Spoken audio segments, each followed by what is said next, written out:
Do you want to take a moment to address the USA haters and Japan lovers? USA haters. So yeah, I've waged international warfare in defense of Team USA, because, you know, I feel like 3 Olympic weights are not reasons to freak out. But there's no question. One thing is definitely true. Right now, Japan is better than us for their ones. 1 versus 1. They do have better wrestlers. And that, you know, their guy that made the finals at 70, I mean, he was like U23 bronze and he made the finals. They're really having a moment. But he pinned a guy in a leg lace. You should have seen it coming. Yeah, he did. Anytime you pin Hong Kong, it's, you know, you're on the short list of the best. But yeah, I mean, there's no doubt right now.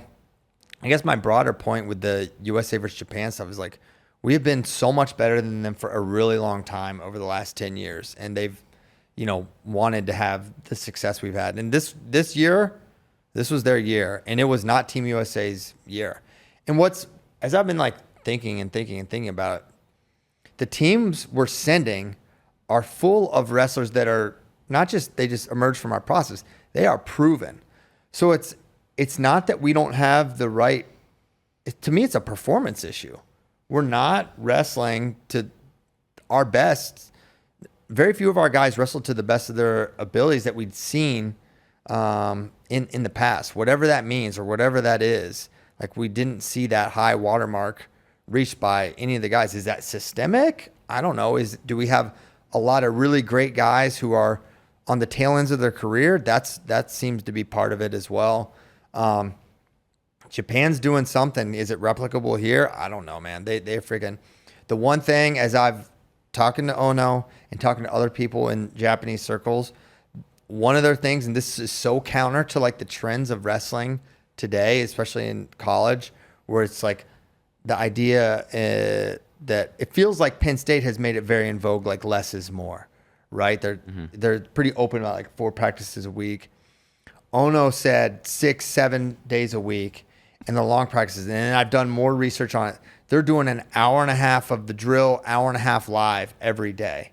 So like that level of volume is like vastly surpassed, and they're doing that from a young age on up. So that level of volume is a real advantage if you can do that, you know, and maintain health, right? So I think part of that though is he's 20 years old. So like, do you think that guys in their 30s can be doing that? I don't know, but I think that's how they're coming up in the sport. Yeah, I think the 65 or the 55 Higuchi, I think still a lot of volume. Yeah, and he's not young. Higuchi, they're 57? 57. Mm-hmm. And then talking with like other coaches that have gone to Japan, they're like, they go live hard every day, and they're training with partners, and everyone's training with everyone. So yeah, I think they do it differently here. And the person you asked Ono what separates his school from the other schools in Japan. He was like, hot. My school, very hot. He's like, no air conditioning. Yeah. So, he said that gives him an advantage. But then, yeah, it was cool to talk to him about that stuff. But yeah, it seems like they train at a volume we don't from a young age on. He said strength and conditioning every single day, or like strength training was big. Yeah, his power is insane on his gut wrench and his head pinches and his underhook and how he can drive. So yeah, I mean, right now, what can you say? Japan, they beat us this year. They were better in, I think, 6 of 10 weights. So that's, you know, it's definitely notable and of concern. Do they have the depth that we do? I don't think so. No. Would I trade our system for theirs? Or would I trade their system for ours? No. But, you know, you also wonder too, is it one or two things? Is this just a really special group of guys, really special, because the ladies have been great forever?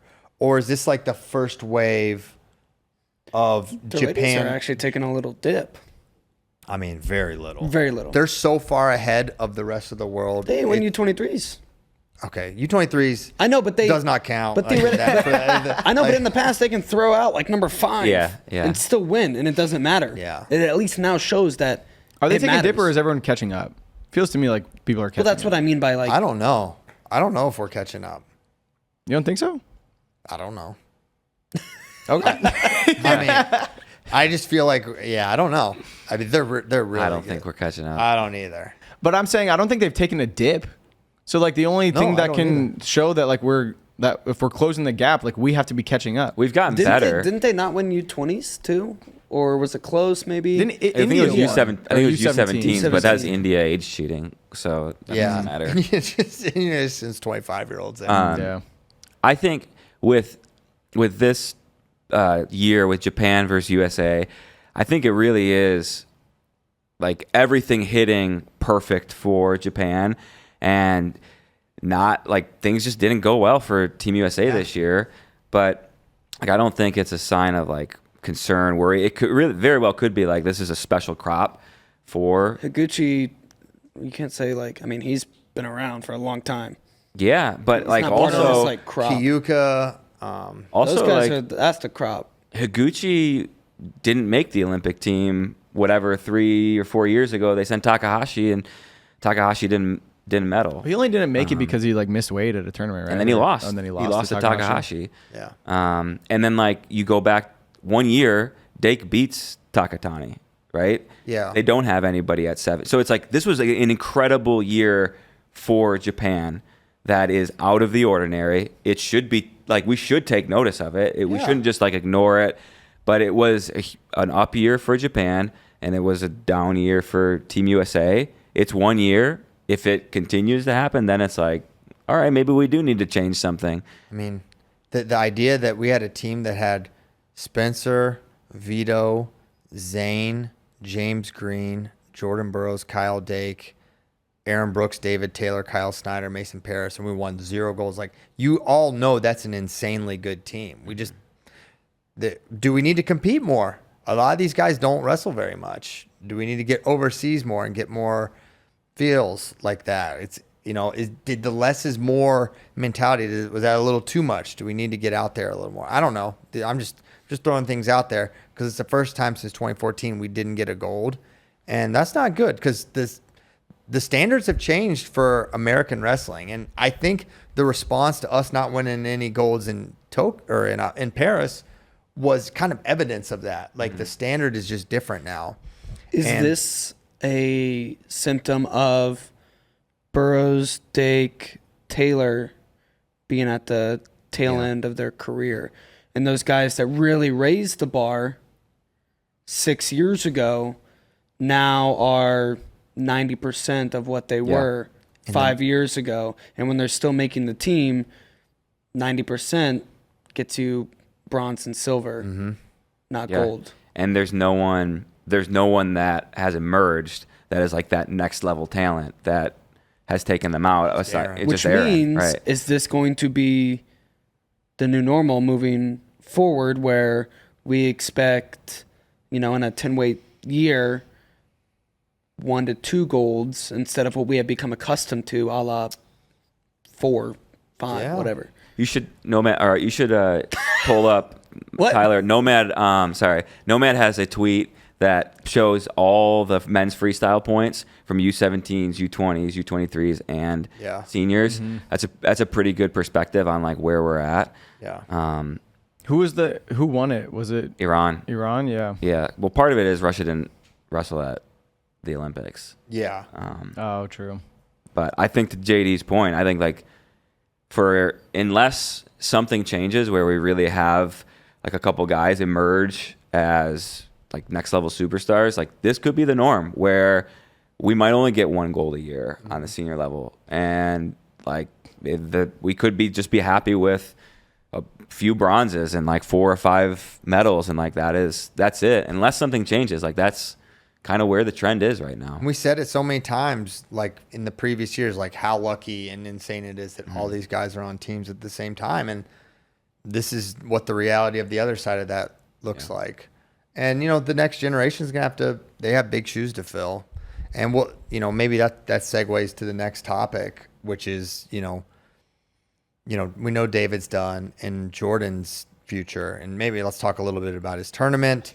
Can I add something on like the Japan US note real quick? Because you guys talked about like just difference in training and stuff, I want to talk about difference in philosophy too, because I feel like in the United States, that grind mindset of like 6 days a week, 7 days a week is kind of associated with like wrestling is life or death. Yeah. And in Japan, like they're doing that, but then like this is Ono, we just watched wreck everyone at 61. He got pinned by Tolga Tamuro Cheer at Asians.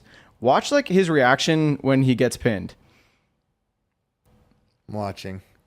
Hold on. Watch him get up, and he's laughing. He's like, "Dang, bro, you got me!" Like these guys are just. I mean, this is nothing having fun compared with to it. Takatani going. Yeah, up in the Takatani stands. losing in the Olympic finals, Getting pinned and just like going in the fan. going in the crowd and just celebrating it. And I think like that is also. I think there's something to be said for that. Like just having fun with it, even though like you put all your time into it and like grind so hard. Like still remember that this is something that you do for fun. Yeah. No, that can definitely, help promote longevity too.